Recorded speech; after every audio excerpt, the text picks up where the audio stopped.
tuning in. This is performance psychologist Fiona Murden, and you're listening to the Dot to Dot podcast. Our purpose? To explore the rich insights that personal narratives bring, speaking to subject matter experts through to people sharing their own life stories. And while you're listening, I encourage you to find potential seeds of wisdom that could breathe new life into your current endeavours. And in the coming weeks, we'll be sharing some news about a massively exciting platform that we've spent the last year and a half developing. If you're listening after October 2023, it's already out there. But for now, sit back, relax, walk, run, drive, or do whatever you do when you're tuning in. Today, I am thrilled to be joined by Andrew Patterson. Hello, Andrew. Hello, nice to meet you. Very nice to meet you. Thank you for being on. And we're going to hear a bit more about you in a second. And I've got my wonderful friend and sometimes colleague, Peri Kadaster. Hello, everyone. Who I think you're very excited to meet Andrew too, aren't you? Yes, I've been looking forward to meeting Andrew for some time. Yeah, okay. So, Andrew, we briefly spoke about your last role was before we came on, CEO of John Boy. I think it'd be great to come back to that. But what are you doing at the moment? So now I'm consulting and advising in the media, sports, and entertainment space. So I have a lot of loves that have kind of popped up. And so keeping myself abreast and dipping and dabbling has been really fun. So helping companies, entrepreneurs, and build their businesses, grow them, and scale them. And so taking a lot of what I've learned from the stops that I've been at and kind of bringing them together in a kind of creation of my own. That's really interesting. And I think, it's kind of sometimes seen as a bit of a mystical area, isn't it? Social media, everyone wants to understand it, but no one can get to grips with it. Reading the numbers that you've created in some of the followings of the organizations you've worked with is quite phenomenal. I appreciate it. It's not about me, but it's really about the community. When I look at social media, it's a way for people to connect. It's a conversation. So it's no different than what we're doing now. And so when you have a conversation, is how do you have a conversation that reaches, touches, and resonates with a lot of people? And so what I think is really fun is that these conversations can sometimes be one person talking to another, but when you put it out a podcast or you put it out Spotify, put it out on any other platform, you reach a lot more people. And so if you remember that what you're doing is really having a conversation there, I think you find hidden ways and small ways to make a difference. And so that's what it is. Beginning and the end, the organizations that I've been partnering with always work when they think about the community, and you keep that conversation simple. Yeah, I love that. And I think for me, community is massively important. And I was quite anti-social media for quite a long time. And then I met, and Giles, shout out to Giles. Giles produces this for me. Giles is the kindest man I've ever met. And he's on Twitter, and he's got quite a big following on Twitter. And he just spreads goodness around. And I was like, actually, what? This social media business isn't that bad. It depends on the intent. It depends on the audience. And it depends on the community and how people are connecting with one another. Absolutely. Social media is a technology. It's not a thing that happens. We make it happen. To be able to spread that out there, I think is a really interesting thing to do. But the technology is somewhat different from the conversation. So technology used in one place can be very helpful or can be very harmful.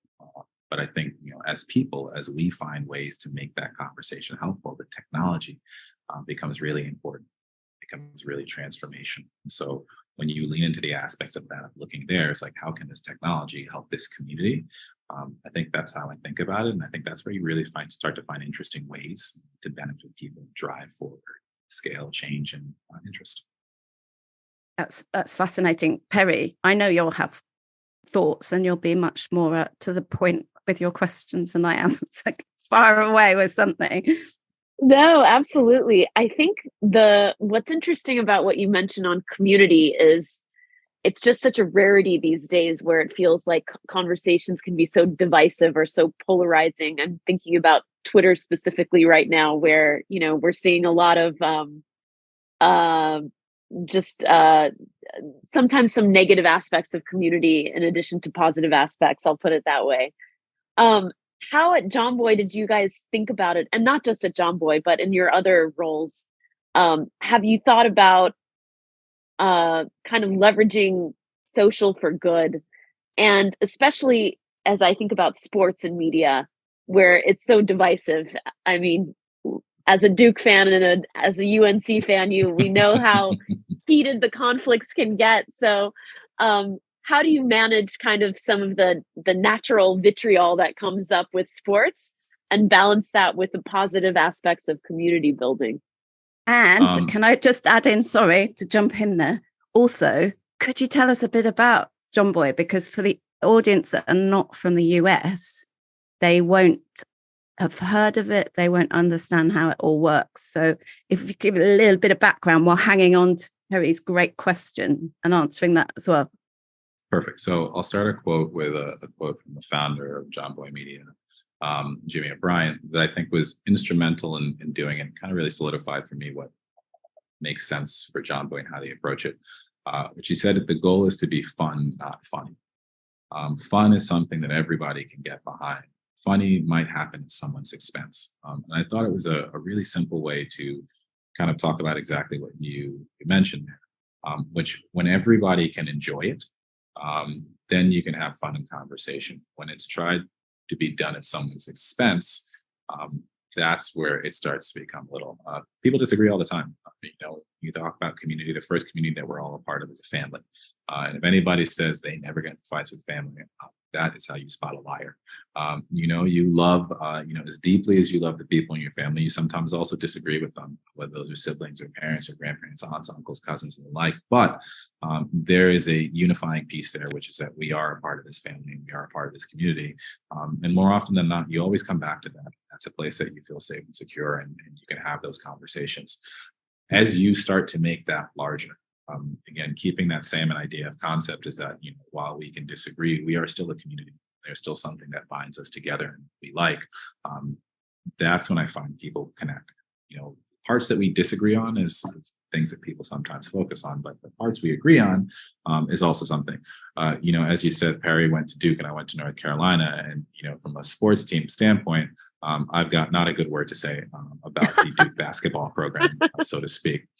Nonetheless, I would agree that we are both huge basketball fans. We are both huge ACC fans. We are both huge sports fans.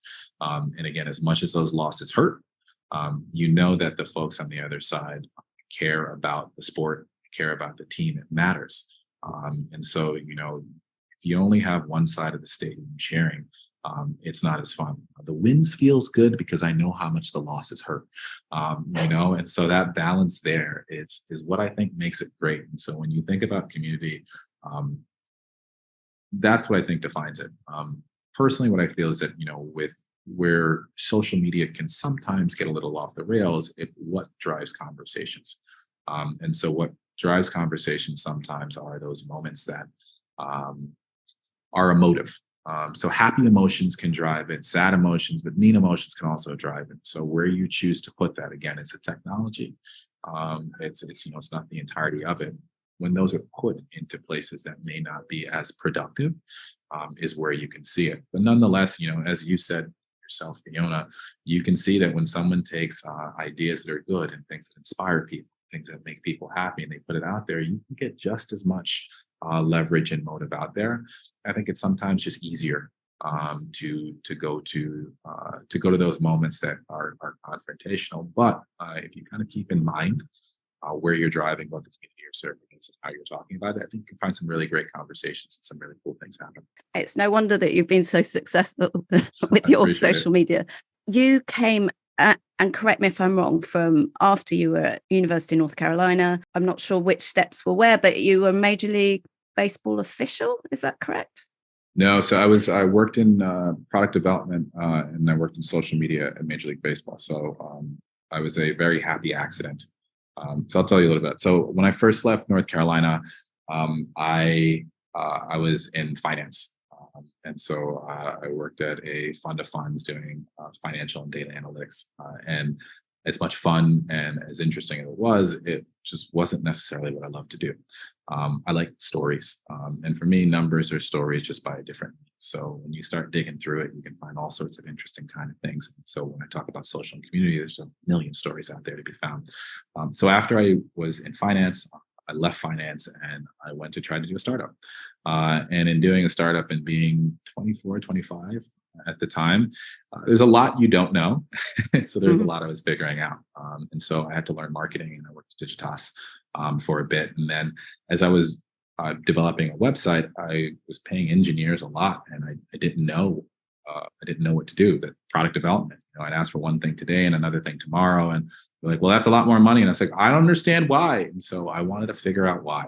And so to figure out why, I figured there was some place I had to go to learn that. And so I found a place called BAM. At the time I didn't know, but it was the digital arm of baseball, and it was amazing. It was a technology company. It was a media company, which was two sides of a coin that's out there, and it was sports. And so when you think about Major League Baseball, you have over 2,600 games a year. It's 2,600 stories, different people telling stories. Every day is a new story. What is that story, and how do you tell it? How do you connect with people? And how do you do it for big markets? And how do you do it for small markets? And how do you do it for winning teams? And how do you do it for losing teams? How do you do it for teams that have a star player? And how do you do it for teams that are a collection of utility players that are just crushing it? And so to be able to see each of those stories and to be able to talk to the teams and to see that within a league concept, to see how each of those stories individually add up to what happens at the league, was the best class ever. It was amazing. And so I started there in product development, and then I helped build out the social media team. I was there and I was employee number one. And then over the course of the next 8.5 years, we got to build it out. We got to see the marketing side of it and the business side of it and the technical side of it. And so it was such an amazing learning experience. And so that's how I kind of fell in to sports. It wasn't, if it was purposeful, I'd be lying.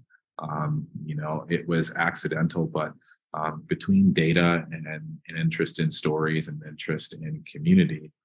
Again, I was also lucky at the time I started, social media wasn't very big.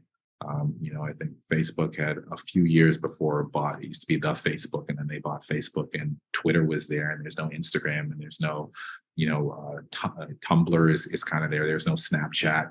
There's not a lot of what we see today. They're not big businesses there. And so to be there before, I describe both BAM and social media in those days as Woodstock before, it was Woodstock. Like afterwards, everyone's like, "This is the greatest thing ever. And this is so instrumental." And at the time, you're literally just walking down, stopping by there. And I'd say that I was extremely fortunate kind of where I ended up and the people I got to work with. And that was the start of what has now become somewhat of a career. Incredible. Really interesting. I have a question for you on that. When you were 24, 25, when you said there's a lot that you didn't know, did you know that there were things that you didn't know? Yes. Somewhat rhetorically, I didn't know what they were, but I knew there was a lot out there. I knew there was more to learn. That's what I think it is. I asked probably too many questions. I've always said, I don't think they're stupid questions. I just think that you just don't know if you don't ask. And so if you don't know, you should probably ask, whether you feel that question is silly or not. And so I ask a lot of silly questions, which sometimes lead to interesting places, and sometimes they lead to kind of just mundane answers. But I really enjoy asking. And then as I ask them, I kind of learn more. And even talking to folks such as yourself or anybody else, if you ask those questions, you learn a lot more, and it kind of keeps on digging, and you don't know where it ends. You look back and you're like, "Oh, of course you ended up here." It's like, I had no idea, what I would be doing or what I wanted to do. I knew there were things I was curious about. As I found places and people who were willing to answer those questions or, pique that curiosity or fulfill it, that's how I've kind of moved. That's great. I ask because I think particularly in the entrepreneurial world, there can be a level of arrogance when you're 24, 25. I'm not saying you were like that, but, we can look back on ourselves. I look back at myself at that time and before I became a psychologist, and I was quite arrogant. And I look now and I think, whoa, there's so much I didn't know. So when you phrase it like that, 100%, the person, 100%. One of the ways that I would phrase it is winning is more important than being right. When you're 24 and you're 25, like you want to be right. I have the answer and it's my answer and I want to see my name up there and that's what I want there. As you go through a career and as you learn more, you realize that winning is a lot more important. And that if we win, it doesn't really matter who's right here. What matters is that we win. So when I think about the organizations, the places, the things I like to do, I like to win. I don't care if I'm right. I don't care if it's ain't there. Those things don't matter because the winning feels good. And the truth is that in a community, like when the team wins, everybody's happy. A victory where, again, to use the sports, if you put up a lot of points and your team doesn't win, I don't know many players that are like, yeah, that was a really great. I was really happy with my points. And you find that with time comes that experience. The hard part is that I don't know there's any really way to get it other than experiencing it. So you start off there and you kind of go, but it's a process. And everybody kind of learns and figures out in their own way. Again, I feel I'm fortunate to have people who have been helpful in that process, just kind of understanding and framing and phrasing it and thinking through that. I would put it, but if I'm coming at it from my professional perspective, I think you have what we'd call in personality an openness to experience, and also an affability, which those two things combined are not luck. They enable, because it's getting under the skin of things. It's also actually being willing to be proven wrong. So whilst you may say you wanted to win, from what I'm reading is that you would be very, you might say, I don't like being wrong when you were 24 or 25, but you wouldn't just flat out deny it. And that mindset just can cast someone's career trajectory in so much more of a positive, but it can just go somewhere exponential if you keep that mindset of curiosity, openness to experience, and being a good person to other people. Yeah, I mean, I think I want to be better, and to be better means that you have to be better, which means you have to improve. So wherever you look at, as you said, if I look at a year ago, 5 years, 10 years, I think I'm a better person in communicating, a better person in the work I do. So that means that I have to change. And so you're not perfect in that way. It's a constant evolution. And so I think that process is kind of fun. As you said, if you're wrong, then you just learned a lot. It's important to know, where you're right and what you want to do. It's also important to know where you're wrong or what you don't want to do. And those experiences are fantastic and so helpful. Is that when you're wrong, why were you wrong and what did you think wrong about? And then the next time I see something like that, I don't have to do it that way. So I think that's extremely interesting to me, and I think it's fun. A job where I would do the same thing every day and it's mundane just doesn't seem interesting. One where the biggest and the best parts are all ahead of you. And there's so much to learn, there's so much to figure out. People are excited about it. And, we're going to be wrong, but we'll switch over here and we'll learn how to do this and we'll learn how to do that. That to me sounds exciting. That's a place that you want to be. Those are people that you want to work with. That's a challenge and an opportunity worth waking up for and really getting after them. So when I think about what interests me, what I hope for, it's those experiences that excite me the most. I'm going to leave a little gap. So Peri, I know that your mind will be whirring. What are you thinking? I just think it's fascinating. I love hearing the story of kind of the meandering nature of your career and how you started in finance and you kind of went ahead, rounded out your skill set in marketing, dove into sports as well. And I wonder if, I'm someone who's a recovering consultant turned entrepreneur, so I can relate a little bit to that. But I'm curious, did you have a North Star? Did you have something that was a constant in your life during during some of these career changes? And, specifically, are there people who are inspirations to you or mentors to you who kind of kept you grounded as you made twists and turns along the way? Absolutely. I think when I first started out at North Carolina, I was in a program, and one of the people there, when we were looking for jobs, he said to a collective of people, he said, there's three things that you look for in a job. You want to find a job you like doing, people you like and respect working for, a place you like living.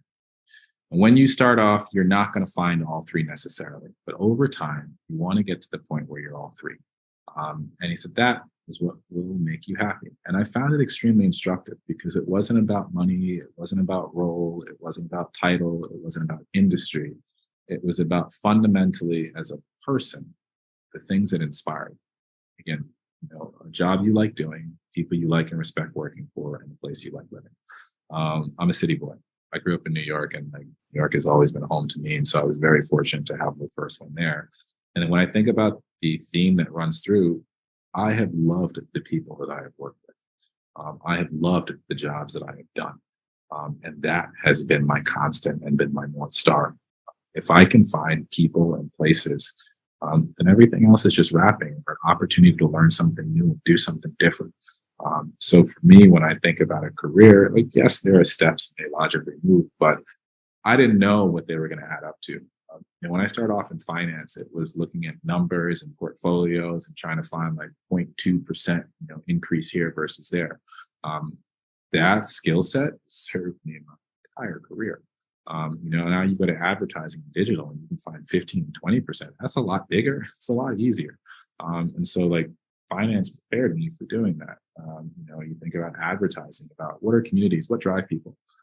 When you're looking through click-through rates and copy, and you're looking through what images look like and how does that help, and there's an entire discipline and all sorts of things and KPIs that people are looking for and ways they have of doing that all kind of wound it together, and so that helps as well. And sports and social and conversations, and to have a rivalry like Carolina Duke, and to know in your soul how much it means that you lose, you're not going out tonight. We're staying in, and we're soaking it in because we are part of the team and we lost tonight.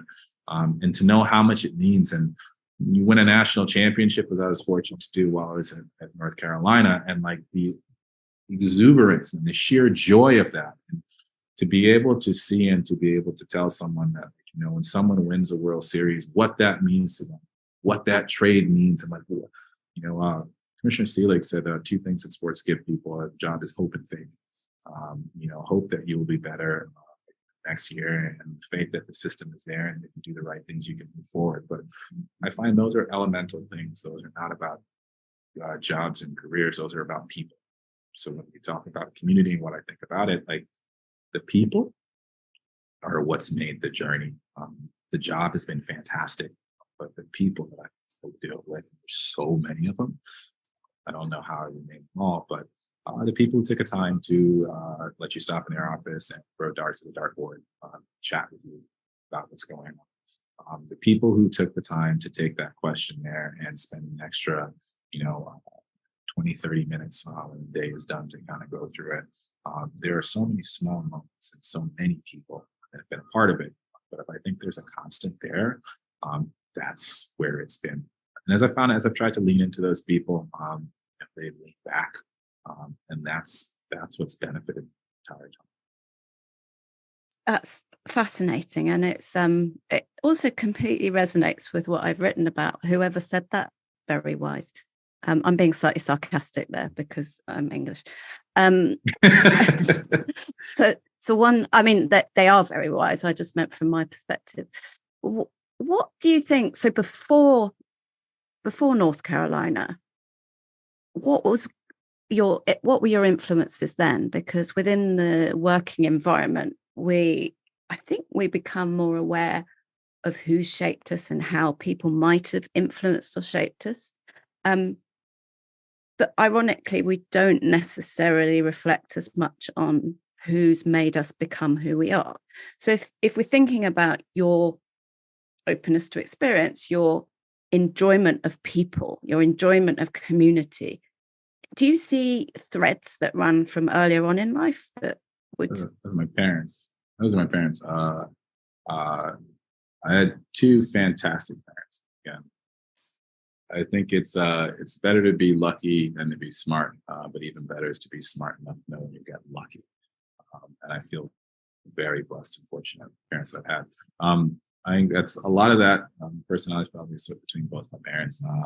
My mom is extremely social. I can call my mom at like 1 o'clock, 1:30 in the morning. She's still up.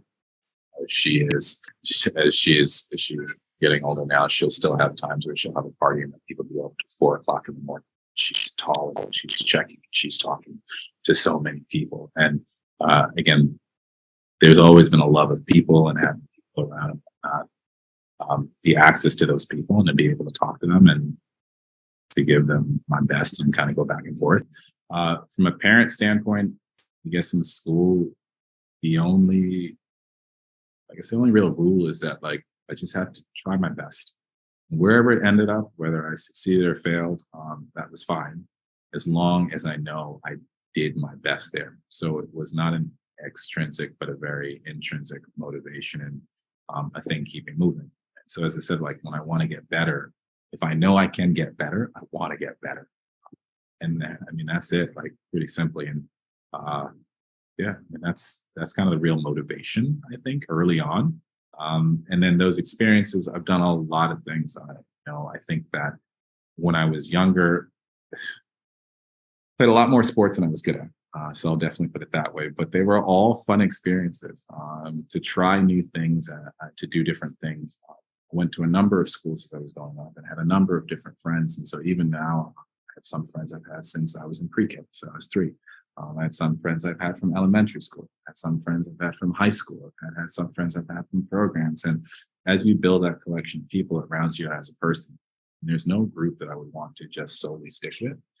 But they're all little pieces and parts I find when I add them up together, a more complete version of myself. So all of those people, I think, are those friends and people as well as are all inspirations. They're all people that you see and have real pride in the people that I've known and friends that I've had. And as you see them do well, it's an inspiration to you to keep trying and keep pushing.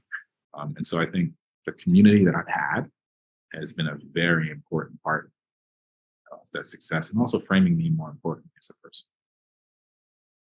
And what about your level of self-awareness? Because you are self-aware. Have you I hope I am. You, you certainly seem it. So, I mean, has that been something that you've always been conscious of, that you want to understand you, I guess? I do. I think that's probably. Give me a moment to reply. I think yes. I haven't always been that self-aware, but I think I've gotten better at it. When something doesn't happen or something goes wrong, there's a lot of things I can't control. Let's put it that way. It's a lot of things I can't control, but what I can control is I can control how I react. I can control how I think about things, and I can control what I do going forward. And so as challenges come, like challenges are there and the past is the past, but how I choose to move forward really is about what I can do better and how I can be better at that. When you talk about a level of arrogance in youth, as you come upon challenges and you reflect on what can I do better or how can I be better in that moment, I think as you've done that, that's where you probably become more self-aware, if that is the right word. It's not a point, it's a journey. Mm-hmm. So like when you say self-aware, it is not a point I am at. If that is a journey I hope to keep on and stay on, then yes, I would be happy to say that I am self-aware. I'm sure there's a lot of places I'm not, but I hope that over time I get better at those places as well. But I think the challenges there have been points that have helped me kind of come to that and understand it. Because as I get better at those things, I get to round out myself as a person. You don't make the same mistake twice. I'll make a lot of mistakes. I think I'm a very flawed individual. There are a lot of things I'm bad at. I'm not necessarily great at a lot of things, but if I can recognize them, I can try to make it better. Then as a person as a whole, it kind of moves me forward. So that's what I hope to do. Well, I mean, that really resonates with me because I'm so excited about people understanding that you said earlier, actually, that the growth is fun, that evolution. And I think it is. I think if we go into old age eventually with that mindset, we are happy, we are fulfilled. And I mean, an English character, I don't know if you've heard of him, but David Attenborough, he's 96. And I look at him and I think, that's how I want to be when I'm 96, because he still loves what he does. He's still massively interested and intrigued by what's going on around him. On the second bit where you said, I'm a flawed individual, well, I can say that as a psychologist, I'm not very good at practicing what I preach. And I'm constantly trying to learn. And I would love to say that I don't make the same mistake twice. I do. But it's lovely to hear that humility as well, you saying that. I'm going to pass to Peri again, because I know that you'll have other interesting things to say, Peri. Well, what's interesting to me is that you're describing a journey, but if I think about kind of taking a step back, sports media in general, that sector in and of itself is on a journey. It is not a static place. I mean, you think about how much things have changed since the days of the Moneyball book, for example, and how digital kind of took over sports. I'm curious, what are some of the trends that you've seen evolve, or some of the kind of like moments of truth that you've noticed in the sports media kind of world that you work in? There are too many. I would monologue on it. With sports and media, so when I say storytelling, I think sports media is one of the most interesting places. Every day is a new story. You think about a consumer product. You put it out once. You might have 2 or 3 versions a year. You'll market it and you'll talk about it. Sports media is live individuals and live people, and the players and the product that is on the field is as much a part of it. Its personality is driven, it's dynamic, it moves. Time. One of the most interesting things I think is, in a world where more things move to on demand soon, the only thing that really remains live is sports. So you have to be there and you have to see it and you have to watch it. And it's in many ways, when it's appointment viewing, it's fantastic. When you watch the World Series, and I've been fortunate to go to them, and you feel the electricity there, there's something very live and so dynamic about it. And what I think that a lot of people don't see is on the business side, it's even more so. If you go into the merch world and what that means, if you go into the world of streaming, and as a band, to go into streaming technology, to look at what are the challenges, and how does it move, and how do you have a game that today might have 1,000 people watching it, but if it's a perfect game, it might go up to 10,000 or 1 million people, and how do you manage a technical scale to be able to do that and move? And that entire business, which got acquired, the technology piece was acquired by Disney, is to be on the front end of that is wildly fascinating. When the iTunes store first launched and Apple first launched, one of the first 10 apps was the Major League Baseball that app to connect to people there. So when you think of technology and what do apps mean, how do people use them? There's a whole world that's constantly evolving. Think about VR, AR. What does that mean, and how do you do it? There's an entirely another sector of that. When you think about fashion and how do you where people and personalities also drive fashion, and how you work that in.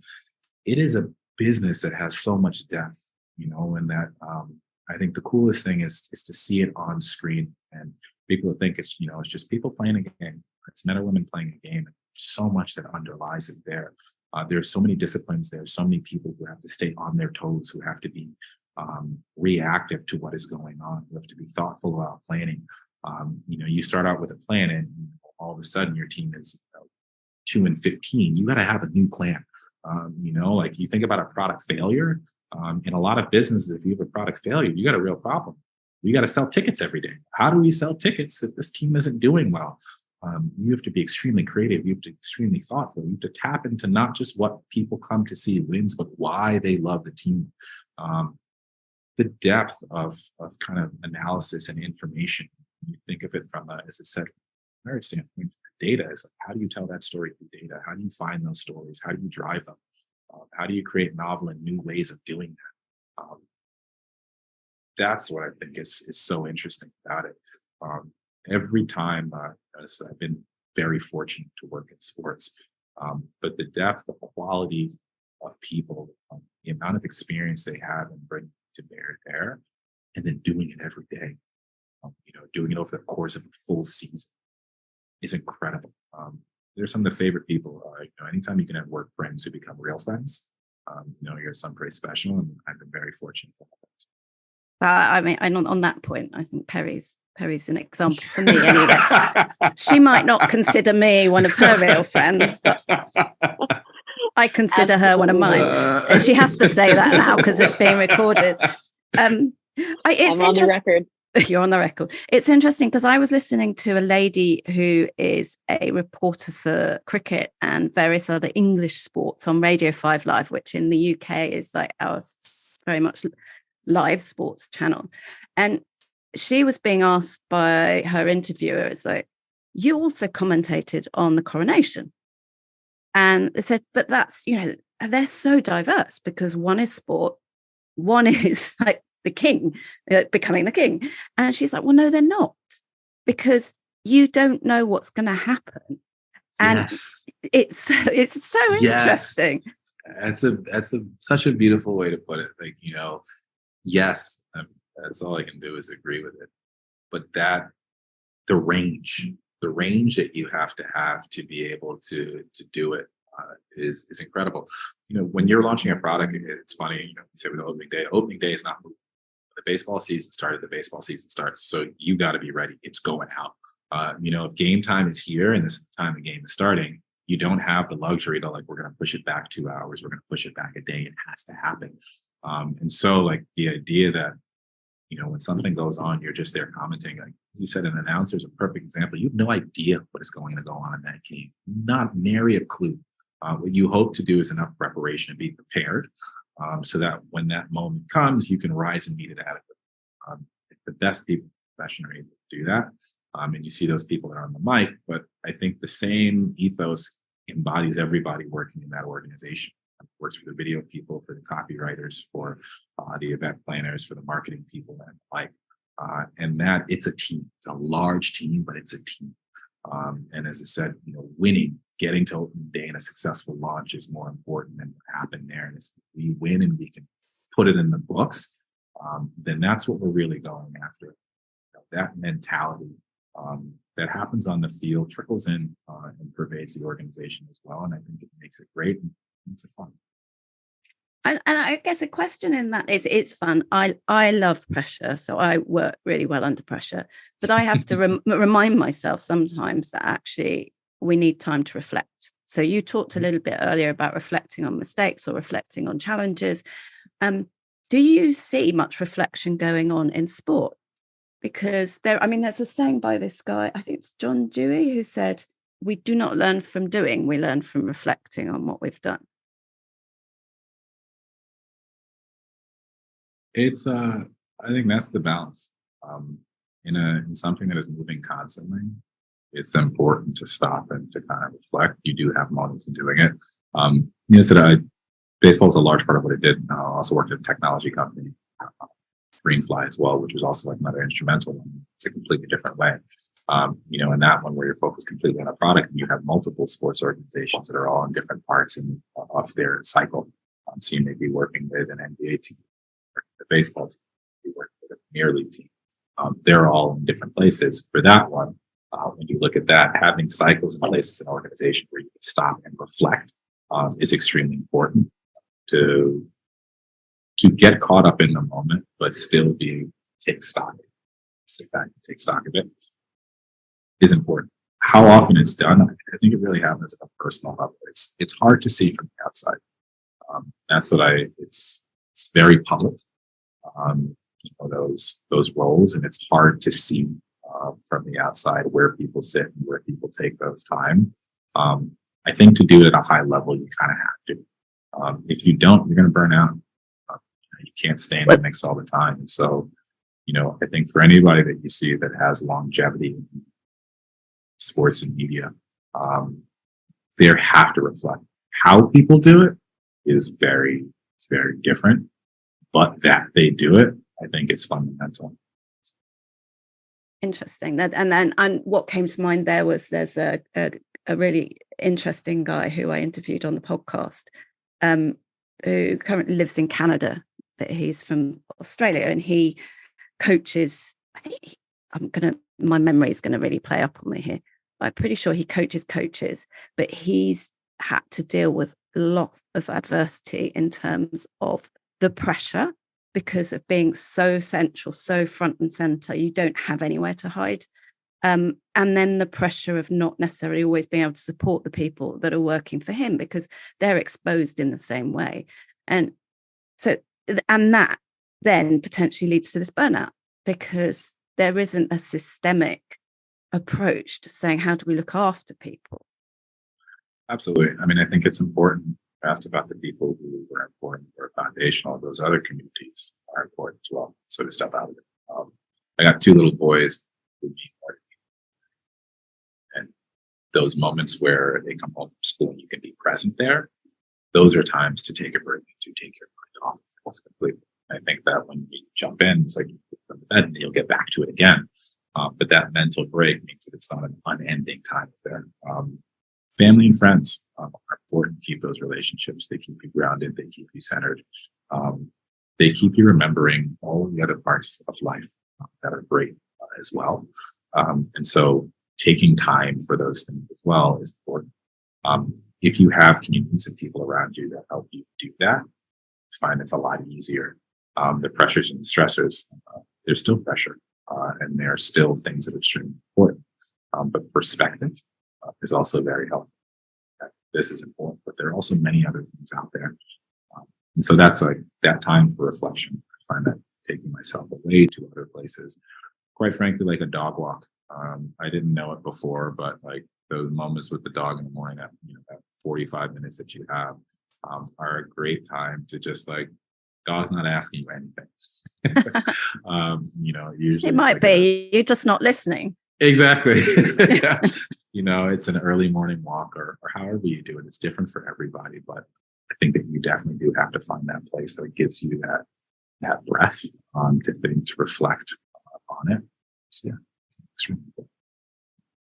I guess speaking of advice, we're at an interesting point in sports where several of the players are now themselves becoming entrepreneurs. You've got people like Spencer Dinwiddie, who wants to be paid in crypto. You've got players who are avidly investing in new ventures themselves. I'm curious what kind of advice you have for players like that are starting to get their feet wet in the entrepreneurial space as well. Do you think that's a trend that's going to continue, and kind of what's your guidance? I think it should and it will, and it's absolutely imperative.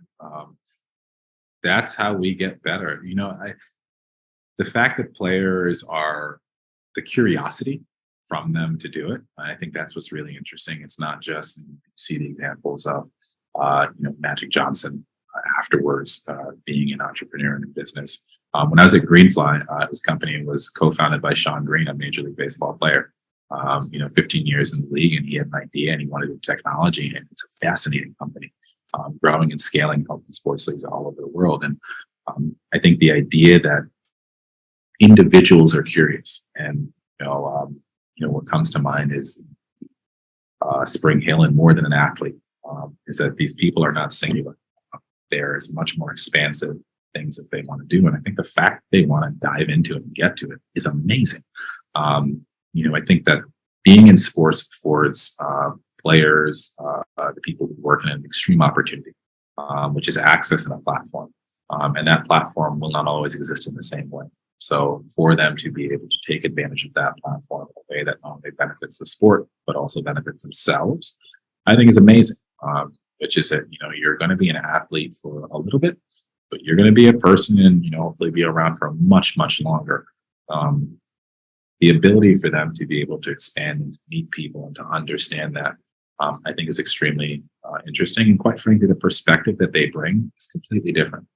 To talk to someone who is literally on the limelight, you step out on a field, you step out on a pitch, you step out on a court, your moments there are broadcast to millions in real time. There are few of us who live under that kind of pressure. that you say the wrong thing or you do the wrong thing. As much as I've worked in social, I'm extremely grateful that it wasn't necessarily around when I was younger, because like I made a lot of mistakes, and I had the ability to make mistakes and not to have them be publicly broadcasted. And for kids today, where the things that you say, the mistakes, the arrogance of youth, as you put it, for those to be things that may live forever or to get a life well beyond it, it is the time that we live in, both for good and bad. It's unfortunate. I understand the downsides of it for them, but I think it's fascinating. But again, to athletes, the ability for them to live in that world and then bring what they bring to the business world, and to investing and to thought and to get their opinions and bring them in. It's like, I don't see how those conversations, those opinions, and those perspectives don't make us all better. So for them to be involved, as I said, I hope it's not a trend. I hope it's here to stay. I do think it's here to stay.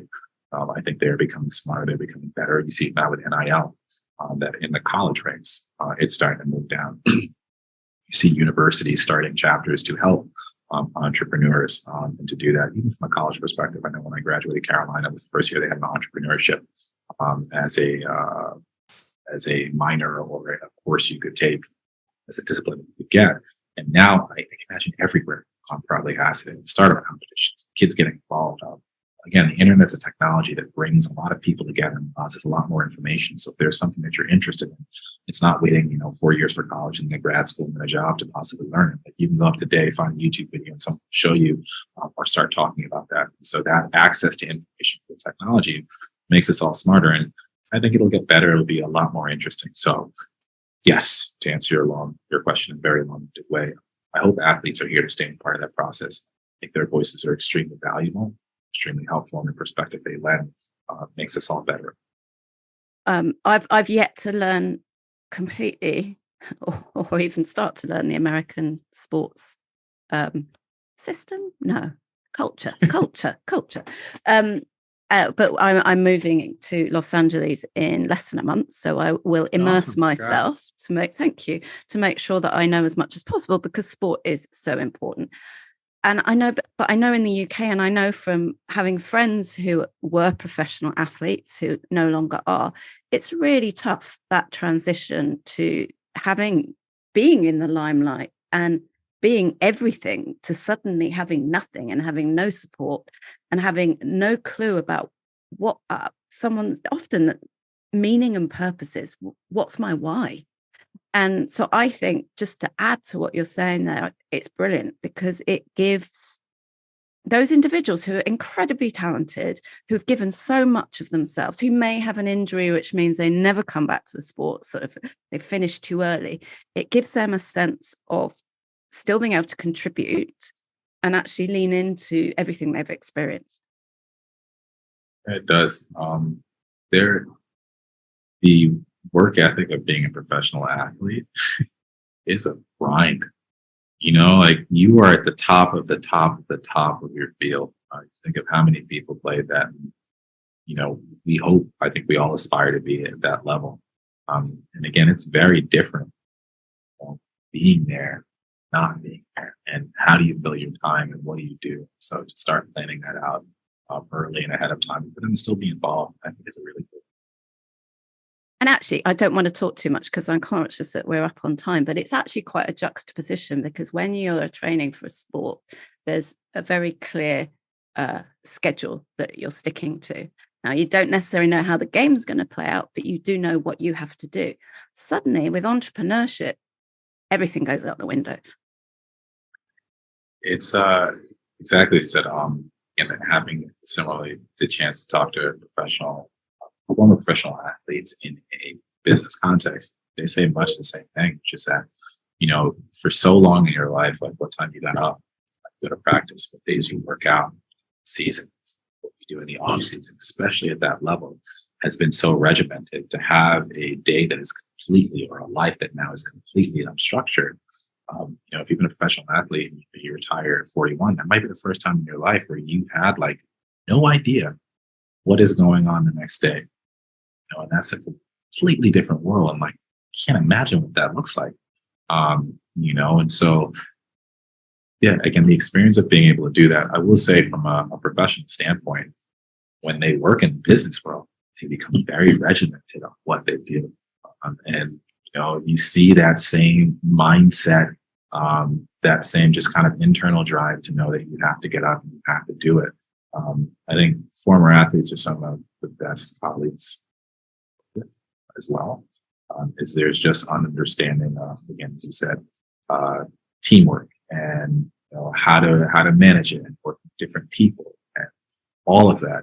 There's so many experiences there that they bring to bear. So when you talk about it, it's not just in the sense for them. I think for folks who aren't athletes, I think there are a lot of experiences of being on that field. Talk about community. I think it's you had a team and you're working with people. Imagine someone getting traded, just getting inserted. They're your teammate the next day. You're supposed to go hit it off with them just like that. How long in a business sense it takes to meet teams? And think of these people have to be moving so quickly. You have somebody come on your team who doesn't speak your language, and you're supposed to go out there and play. Like, how do you do that? How do you meet them? These are not long-standing friends, but there has to be a collegial bond involved. So there's people skills. I think are a huge part of sports, of having teammates who you have to bond with, not because you are just based on ability. It's not based on, you hope that you have a culture there that pervades very different people, very different settings, very close together, and figuring that out. It's extremely interesting. But when you talk about the conversation, social media, that's what you have. So you have people who are used to doing that, to being in a pot where you have all people from all different walks of life and beliefs and opinions that come together for a singular goal, singular direction. Your ability to do that cohesively, efficiently is what defines success. So when those people come into organizations, the people skills they bring are like light years ahead of where a lot of folks are. And it's something that is completely underestimated sometimes. But when you get to see them in that professional setting, they are the people that find it. They're able to talk to everybody. They're able to chat with anyone. And it's really cool to see. That's really interesting. And I think we do need to celebrate those people more once they've retired or they've moved on. And I think it's a fantastic way of explaining and articulating what they bring to the world beyond sport. I could carry on talking to you for quite a while, but I'm conscious that you have a life, as do you, Peri. And so, and I have a daughter I have to pick up from school, and I'll get in all sorts of trouble if I'm not there. So I'm not going to make out that it's nothing to do with that. It has been really interesting talking to you, Andrew. We really, really appreciate your time, your honesty, your thoughts, your wisdom. I would say that hand on heart, your wisdom. Thank you so much. Thank you so much for having me. It's been a real pleasure. Thank you.